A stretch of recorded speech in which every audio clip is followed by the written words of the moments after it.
إن الحمد لله نحمده ونستعينه ونستغفره ونؤمن به ونتوكل عليه ونعوذ بالله من شرور أنفسنا ومن سيئات أعمالنا من يهده الله فلا مضل له ومن يضلل فلا هادي له وأشهد أن لا إله إلا الله وحده لا شريك له وأشهد أن محمدًا عبده ورسوله يا أيها الذين آمنوا اتقوا الله حق تقاته ولا تموتن إلا وأنتم مسلمون يا أيها الناس اتقوا ربكم الذي خلقكم من نفس واحدة وخلق منها زوجها وبث منهما رجالا كثيرا ونساء واتقوا الله الذي تساءلون به والأرحام إن الله كان عليكم رقيبا يا أيها الذين آمنوا اتقوا الله وقولوا قولا سديدا يصلح لكم أعمالكم ويغفر لكم ذنوبكم ومن يطع الله ورسوله فقد فاز فوزا عظيما أما بعد فإن خير الحديث كتاب الله وخير الهدي هدي محمد صلى الله عليه وسلم وشر الأمور محدثاتها وكل محدثة بدعة وكل بدعة ضلالة وكل ضلالة في النار فأعوذ بالله السميع العليم من الشيطان الرجيم بسم الله الرحمن الرحيم إن عدة الشهور عند الله 12 شهرا في كتاب الله يوم خلق السماوات والأرض منها 4 حرم ذلك الدين القيم فلا تظلموا فيهن أنفسكم وقال النبي صلى الله عليه وسلم السنة 12 شهرا منها 4 حرم 3 متواليات ذو القعدة وذو الحجة والمحرم ورجب مضر الذي بين جمادى الثانية وشعبان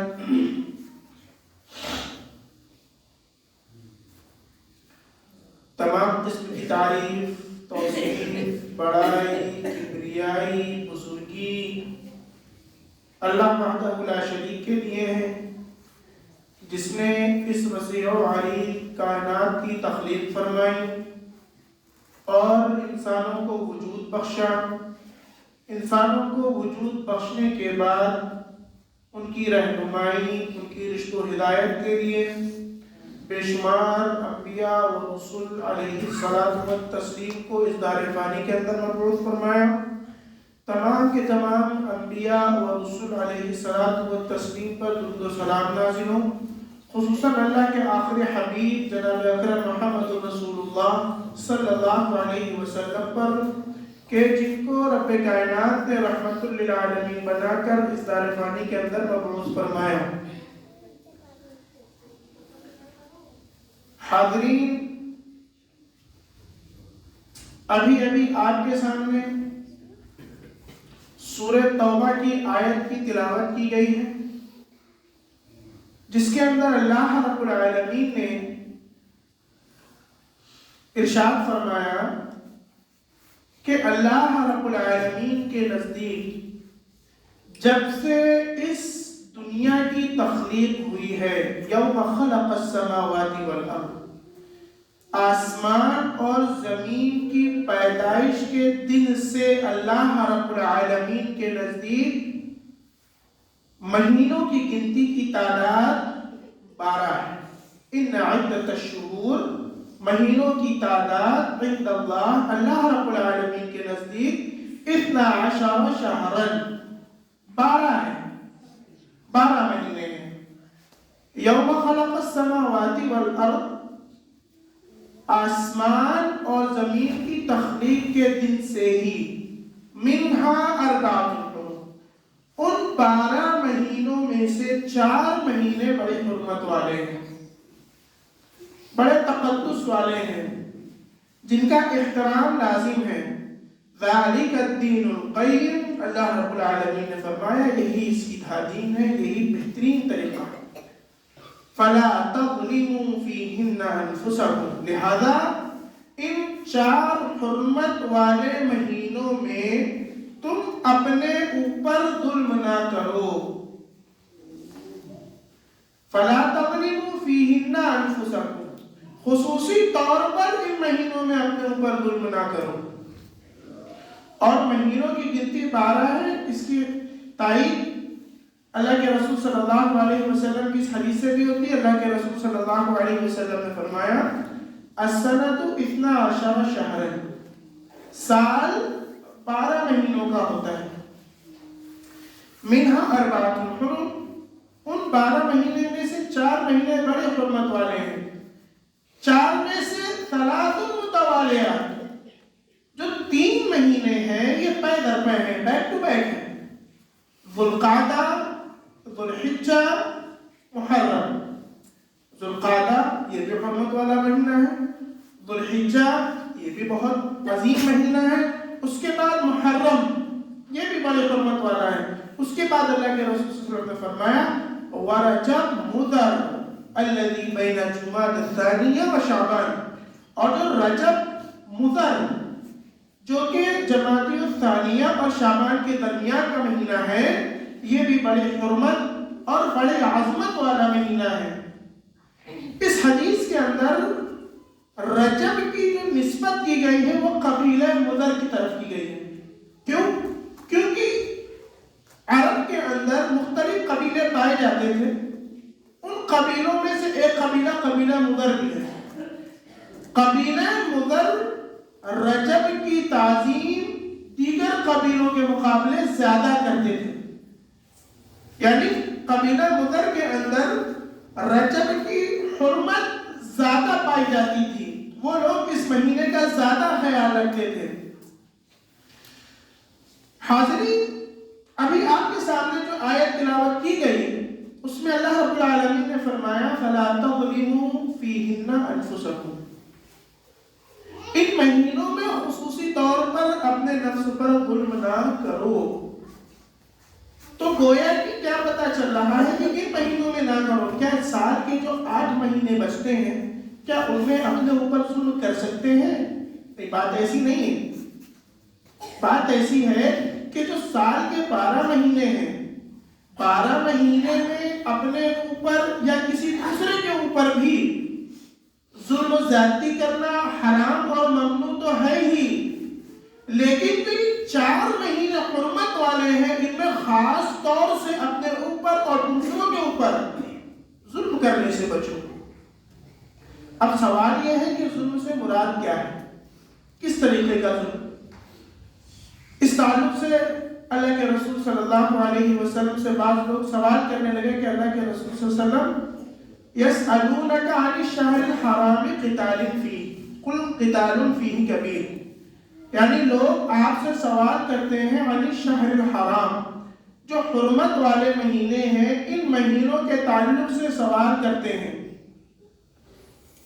قتال کے تعلق سے۔ آپ کہہ دیجئے کہ ان مہینوں میں جنگ و جدال، قتل و خریزی اور لڑائی کرنا حرام ہے۔ قل قتال فیہ کبیر، بہت بڑا گناہ ہے۔ کیا پتہ چلا ظلم سے مراد کیا ہے؟ کہ اس مہینے میں لڑائی سے بچا جائے، جنگ و جدال سے بچا جائے، قتل و خریزی سے بچا جائے۔ اور جب ہم زمانے جاہلیت کی طرف نظر دوڑاتے ہیں تو ہمیں پتہ چلتا ہے کہ زمانے جاہلیت میں لوگ جب یہ حرمت والے مہینے آتے تھے تو بڑا خیال رکھتے تھے اس کا۔ آپ کو پتا ہے کہ زمانے جاہلیت میں لوگ ذرا سی بات پر لڑ بیٹھتے تھے اور ان کی لڑائی اتنی دراز ہو جاتی تھی کہ نسل در نسل چلتی رہتی تھی۔ نسلیں ختم ہو گئی لیکن ان کی لڑائی برقرار ہے۔ اور کس کس بات پر لڑائی ہوتی تھی کہ اگر کسی کے اونٹ نے کسی کی چراگاہ میں جا کر کے چارہ کھا لیا، اس نے اس کی اونٹ کو مار دیا، اس پر لڑائی شروع ہو گئی۔ ذرا سی بات پر جو لڑائیاں شروع ہوتی تھیں وہ بہت لمبی جاتی تھی۔ چنانچہ زمانے جاہلیت میں جب یہ حرمت والے مہینے آتے تھے، خاص کر رجب آتا تھا، تو وہ لوگ بھی ان مہینوں کا بڑا احترام کرتے تھے، وہ لوگ بھی ان مہینوں کے عظمت کو سمجھتے تھے، اس مہینے کے تقدس کو برقرار رکھتے تھے، اپنی جنگوں کو روک دیا کرتے تھے۔ زمانے جاہلیت میں یہ جو لفظ رجب ہے، یہ رجب آیا ہی ہے ترجیب سے۔ عربی زبان میں لفظ رجب یہ ترجیب سے ماخوذ ہے۔ ترجیب کس کو کہتے ہیں؟ ترجیب کہتے ہیں عظمت، تقدس، احترام کو، اور اس کا احترام اس حد تک کرتے تھے کہ اس میں ایک رسم ادا کرتے تھے جس کا نام رکھتے تھے عتیرہ۔ زمانے جاہلیت میں رجب کے مہینے میں لوگ ایک رسم ادا کرتے تھے جس کا نام ہی رکھ دیا عتیرہ۔ عتیرہ کس کو کہتے ہیں؟ اس کی تشریح ہوتی ہے، حضرت ابو ہریرہ رضی اللہ عنہ کی حدیث ہے، اللہ کے رسول صلی اللہ علیہ وسلم نے فرمایا لا فرع ولا عتیرہ، دین اسلام کے اندر نہ ہی فرع ہے نہ ہی عتیرہ ہے۔ فرع کس کو کہتے ہیں؟ فرع کہتے ہیں گائے، بکری، اونٹ جب یہ جوان ہوتے جو پہلا بچہ دیتے ہیں، اس بچے کو زمانے جاہلیت میں لوگ اپنے بتوں کے لیے ذبح کرتے تھے، اس کا نام رکھتے تھے فرع۔ اور جس جانور کو رجب کے مہینے میں ذبح کرتے تھے اس کا نام رکھتے تھے عتیرہ۔ تو زمانے جاہلیت میں لوگ فرع اور عتیرہ جیسی اپنی جس کو بڑی عظیم عبادت سمجھتے تھے وہ انجام دیا کرتے تھے۔ پتہ یہ چلا کہ زمانے جاہلیت میں بھی لوگ رجب کا بڑا اہتمام کرتے تھے، بڑا عظمت کو سمجھتے تھے اور اس کا بڑا تقدس کرتے تھے، اس کے احترام کو پامال نہیں کرتے تھے۔ اسی طریقے سے ظلم سے ایک مراد یہ بھی ہے کہ فَلَا تَظْلِمُوا فِيهِنَّ أَنفُسَكُمْ، تم ان مہینوں میں خصوصی طور پر اپنے نفسوں پر ظلم نہ کرو۔ یعنی اللہ رب العالمین نے جن چیزوں سے بچا ہے ان چیزوں سے بچو، جن چیزوں سے بچنے کا حکم دیا ہے ان چیزوں سے بچو، جن چیزوں کے کرنے کا حکم دیا ہے ان چیزوں کو کرو۔ یعنی کیا پتہ چلا کہ جو نافرمانیاں ہیں، گناہ کے کام ہیں، نواحیات ہیں، منکرات ہیں، ان سے اپنے آپ کو روکے رکھنا، یہ بھی اس آیت کے اندر شامل ہے۔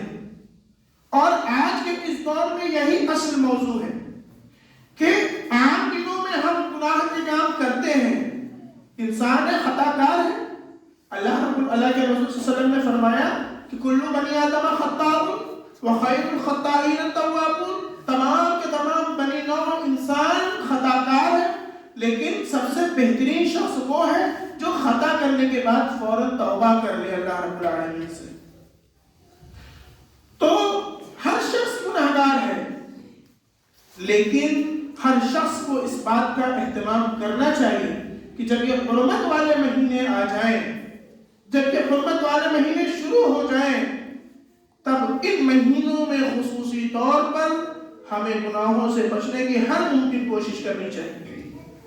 عام دنوں میں تو ہم گناہ کرتے ہیں، لیکن آج امت مسلمہ کی طرف اگر آپ نظر اٹھا کر کے دیکھیں گے تو پتہ چلتا ہے کہ رجب بجائے نیکی کرنے، بجائے اچھے کام کرنے کے، اس پورے رجب کے مہینے کو بدعات اور خرافات کا مہینہ بنا رکھا ہے۔ پورے کے پورے مہینے میں نئی نئی طرح کی بدعات ایجاد کی گئی، نئے نئے طرح کے اعمال انجام دیے گئے جو سراسر قرآن اور حدیث کے خلاف ہیں۔ اس مہینے میں سب سے بڑی جو بدعت کی جاتی ہے وہ کیا ہے؟ رجب کے کنڈے۔ آپ نے بارہا سنا ہوگا کہ کنڈے کی، ہمارے علاقوں میں دیکھیں گے آپ کہ کنڈے کی ٹکیا بکتی ہے حلوائیوں کی دکان پہ، یہ کنڈے ہیں کیا یہ شریعت کا حصہ ہے؟ کیا اللہ کے رسول صلی اللہ علیہ وسلم کے فرامین میں سے کوئی حکم ہے؟ نہیں، بلکہ ہے کیا؟ ایک داستان عجیب کے نام سے ایک منظوم کلام لکھا گیا جو کہ منشی جمیل احمد نے لکھا۔ اس منظوم کلام کے اندر ایک واقعہ بیان کیا گیا لکڑہارے کا۔ بیان کیا گیا کہ ایک لکڑہارا اپنے پورے اہل و عیال کے ساتھ مدینے میں رہتا تھا، بڑا غریب تھا۔ بعض دن ایسے بھی آتے تھے کہ فقر و فاقہ اس کے گھر میں ہوتا تھا، فاقے پہ فاقے ہو رہے ہیں۔ چنانچہ 12 سال تک وہ لگاتار غریب رہا اور فقر و فاقہ کرتا رہا، آئے دن فاقے ہوتے رہے۔ اس کی جو بیوی تھی وہ وزیر کے گھر پہ کام کرتی تھی۔ چنانچہ اس کی بیوی جو وزیر کے گھر پہ کام کرتی تھی، ایک دن وہ وزیر کے گھر پہ جھاڑو لگا رہی تھی۔ اتنے میں دیکھتے ہیں کہ حضرت جعفر صادق رحمۃ اللہ علیہ آ رہے ہیں اپنے ساتھیوں کے ساتھ۔ پوچھنے لگے کہ آج تاریخ کیا ہے؟ کہنے لگے کہ آج 22 رجب ہے۔ کہنے لگے کہ جو شخص 22 رجب کو بازار سے کنڈا خرید کر کے لائے، کنڈا کہتے ہیں مٹی کی جو ہانڈی ہوتی ہے، کنڈا خرید کے لائے اور اس میں حلوہ پوڑی وغیرہ رکھے اور میرے نام کی نظر مانے، میرے نام کی فاتحہ کرائے، تو اس شخص کی جو بھی ضروریات ہوں گی وہ تمام کی تمام ضروریات پوری ہو جائے گی۔ اگر وہ کسی مشکل میں پھنسا ہوگا وہ مشکل دور ہو جائے گی، اگر وہ غریب ہوگا تو وہ امیر ہو جائے گا، ہر طرح کی اس کی ضروریات کو پوری ہو جائے گی۔ اور اگر وہ ضروریات پوری نہ ہو، اگر وہ مشکلیں دور نہ ہو تو کل قیامت کے دن وہ میرا گریبان پکڑ لے گا۔ آپ ذرا سوچیں کہ جعفر صادق رحمۃ اللہ علیہ جو کہ بہت بڑے موحد تھے، بڑے نیک انسان تھے، اہل توحید میں سے تھے، کس طریقے سے ان کی طرف یہ داستان منسوب کی گئی اور اس کا نام دیا داستان عجیب۔ واقعی میں عجیب و غریبی داستان ہے، حقیقت سے اس کا کوئی تعلق نہیں ہے، دین اسلام سے اس کا کوئی تعلق نہیں ہے، اور یہ ان کا کلام ہے بھی نہیں، ان کی طرف منسوب کر دی گئی۔ ٹوٹل یہ پورا کے پورا واقعہ جھوٹ اور مکاری پر جو ہے بیسڈ ہے۔ تو اس طریقے کی رسم ایجاد کی گئی کنڈے کے نام سے، اور آج ہمارے معاشرے میں ایک بہت بڑا طبقہ کنڈے کے نام سے نظر و نیاز کر رہا ہے، فاتحات دے رہا ہے، جو کہ نظر یہ بھی غیر اللہ کے لیے کی جا رہی ہے، یہ بھی شرک ہے، اور بدعت تو ہے ہی، ساتھ ساتھ یہ شرک بھی ہے۔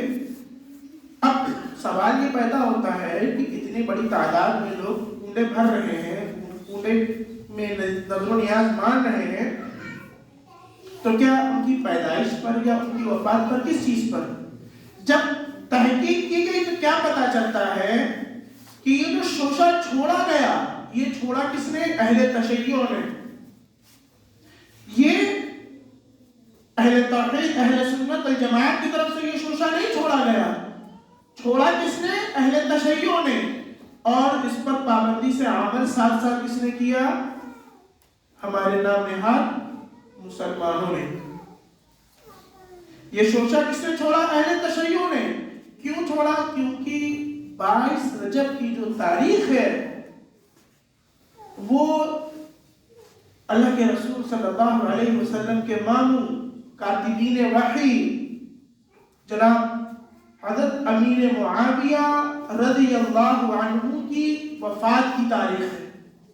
اور آپ کو پتا ہے کہ اہل تشیع کس حد تک امیر معاویہ رضی اللہ عنہ سے بغض، حسد اور کثرت رکھتے ہیں۔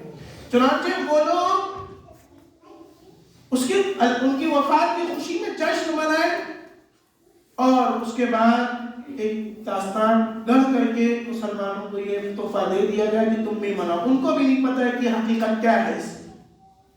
تو یہ بہت بڑی بدعت ہے جو اس مہینے میں انجام دی جاتی ہے۔ ہونا تو یہ چاہیے کہ اس مہینے میں تمام طرح کی بدعات سے دور دور رہا جائے، ہر طرح کے خرافات سے دور رہا جائے، زیادہ سے زیادہ اعمال صالحہ انجام دی جائے، لیکن امت کا ایک بہت بڑا طبقہ بدعات میں، اس کنڈے کی بدعات میں ملوث ہے۔ اسی طریقے سے جب یہ مہینہ شروع ہوتا ہے، ایک اور لوگوں نے اس میں بدعت کر دی گئی جس کو کہتے ہیں صلاۃ الرغائب۔ ایک خاص قسم کی نماز ادا کی جاتی ہے، اس کے تعلق سے ایک حدیث بڑھی ہے جس میں فرمایا کہ اللہ کے رسول صلی اللہ علیہ وسلم فرماتے ہیں کہ رجب یہ اللہ رب العالمین کا مہینہ ہے، شعبان میرا مہینہ ہے، اور رمضان میری امت کا مہینہ ہے۔ پھر اس کے بعد رجب کے جھوٹے فضائل بیان کرنے کے بعد کہا جاتا ہے کہ جو شخص رجب کی پہلی جمعرات کو روزہ رکھے اور پھر جمعے کی رات میں مغرب اور عشاء کے درمیان 12 رکعت نماز پڑھے، اس طریقے سے کہ پہلی رکعت میں سورہ فاتحہ کے بعد 3 مرتبہ سورۃ القدر پڑھے، پھر 12 مرتبہ سورہ اخلاص پڑھے، پھر سلام پھیرے، سلام پھیرنے کے بعد مجھ پر 70 مرتبہ درود پڑھے، اللہم صلی علی محمد النبی الامی، پھر اس کے بعد سجدہ کرے، سجدے میں سبوح قدوس رب الملائکۃ والروح پڑھے 70 مرتبہ، پھر اس کے بعد سجدے سے سر اٹھائے، پھر 70 مرتبہ یہ پڑھے رب اغفر وارحم انک انت اعلی، اس طریقے سے دعا ہے اس کو پڑھے۔ پھر اس کے بعد اللہ رب العالمین سے جو بھی مانگے اللہ رب العالمین اس کو وہ چیزیں عطا کرے گا۔ یہ بھی سراسر اللہ کے رسول صلی اللہ علیہ وسلم کی طرف کھڑی ہوئی حدیث ہے۔ اللہ کے رسول صلی اللہ علیہ وسلم نے ایسا نہیں فرمایا، مستدرک حاکم نے اس کو الموضوع کے اندر ذکر کیا ہے، یعنی جس حدیث کے اندر تمام طرح کے موضوع روایات کو جمع کیا گیا ہے انہی میں سے اس حدیث کو بھی جمع کیا گیا ہے، انہی میں سے اس حدیث کو بھی ذکر کیا جاتا ہے۔ تو گویا کہ پتہ چلا جو صلاۃ الرغائب کے نام سے اس مہینے میں بدعت ایجاد کی گئی وہ بھی کیا ہے، جھوٹ کی بنیاد پر ہے، وہ بھی شریعت کا حصہ نہیں ہے۔ اسی طریقے سے جب رجب کا مہینہ شروع ہوتا ہے تو ایک طرح کی اور بدعت ایجاد کر لی گئی، اور وہ کیا ہے کہ اس مہینے کے اندر بعض لوگ مخصوص روزے رکھتے ہیں جس کا قرآن اور حدیث دونوں میں کہیں کوئی تصور نہیں ہے۔ مخصوص روزوں کا کوئی تصور نہیں ہے رجب کے مہینے میں خاص کر کے رکھنا، یہ بھی ایک بدعت ایجاد کی گئی۔ اسی طریقے سے جب رجب کا مہینہ شروع ہوتا ہے تو رجب کے مہینے میں رجب کی 27ویں شب کی ایک بدعت ایجاد کی گئی کہ رات میں جگنا اور پھر دن میں روزہ رکھنا، یہ بھی سراسر بدعت ہے۔ شریعت کے اندر اس کا کوئی وجود موجود نہیں ہے، شریعت میں کوئی وجود موجود نہیں ہے اس کا۔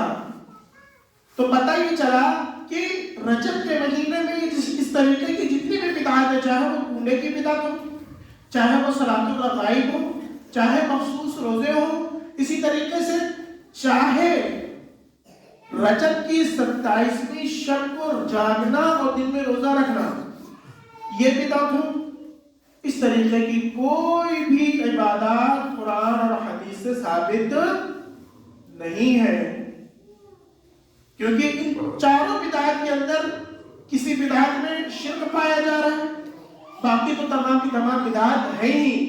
تو یہ رجب کا مہینہ بڑا حرمت والا مہینہ ہے، بڑی عظمت والا مہینہ ہے، اس کے تقدس کو برقرار رکھا جائے، اس کے احترام کو ملحوظہ خاطر رکھا جائے، نہ کہ اس میں مختلف طریقے کی بدعات انجام دی جائے، بدعات سے بچا جائے، زیادہ سے زیادہ اعمال صالحہ انجام دیا جائے۔ یہ وہ مہینہ ہے جس کو اللہ رب العالمین نے چنا، جس طریقے سے اللہ رب العالمین نے دنوں میں سے جمعے کو دن کو چنا ہے، جس طریقے سے راتوں میں سے لیلۃ القدر کی رات کو چنا ہے، جس طریقے سے اللہ رب العالمین نے اپنے پیامبر فرشتوں میں سے ایک پیامبر فرشتے کو چن لیا ہے، اسی طریقے سے مہینوں میں سے رجب کے مہینے کو اللہ رب العالمین نے چنا ہے۔ یہ حرمت اللہ رب العالمین نے اس کی رکھی ہے، یہ حرمت والا مہینہ، عظمت والا مہینہ، تقدس والا مہینہ اللہ رب العالمین نے بنایا ہے۔ تو ہمیں بھی اس کی عظمت کا احترام کرنا چاہیے، اس کے تقدس کو برقرار رکھنا چاہیے، اس کے اندر زیادہ سے زیادہ اعمال صالحہ انجام دینا چاہیے، نمازوں کے خاص طور سے نمازوں کی پابندی کرنی چاہیے، اور زیادہ سے زیادہ نوافل کا اہتمام کرنا چاہیے، زیادہ سے زیادہ اللہ رب العالمین کے ذکر و اذکار کرنے چاہیے. کیوں؟ جس طریقے سے یہ حرمت والے مہینے ہیں، عام مہینوں میں کے مقابلے ان مہینوں میں جس طریقے سے گناہ کا بدلہ بڑھ جاتا ہے، یعنی گناہ کرنا کئی گنا بڑھ جاتا ہے، اسی طریقے سے ثواب اس مہینے میں اعمال صالحہ کی انجام دہی زیادہ ثواب کا باعث بن جاتا ہے. تو ہمیں چاہیے کہ اس مہینے کے اندر اس کے احترام کو ملحوظ خاطر رکھیں. اللہ رب العالمین سے دعا ہے کہ اللہ رب العالمین رجب کی حرمت کو سمجھنے، اس کے تقدس کو برقرار رکھنے، اس کے احترام کو ملحوظ خاطر رکھنے کی توفیق عطا فرما. اللہ رب العالمین یہ حرمت والا مہینہ ہے، ہمیں زیادہ سے زیادہ اس میں اعمال صالحہ کی انجام دہی کی توفیق عطا فرما. اس رجب کے مہینے میں زیادہ سے زیادہ توفیق دے کہ ہم تیری توبہ کر سکیں، مغفرت طلب کر سکیں. اللہ رب العالمین ہمیں اس بات کی توفیق دے. اللہ رب العالمین اس مہینے میں ہم سے جتنے بھی گناہ ہوئے ہیں، اللہ ان تمام کے تمام گناہوں کی مغفرت فرما دے. ہر طرح کے گناہ، ہر طرح کی بدعت، ہر طرح کے خرافات، ہر طرح کے شرک اور باطل اعمال سے بچنے کی توفیق عطا فرما. آمین. تقبل یا رب العالمین. وآخر دعوانا ان الحمد للہ رب العالمین.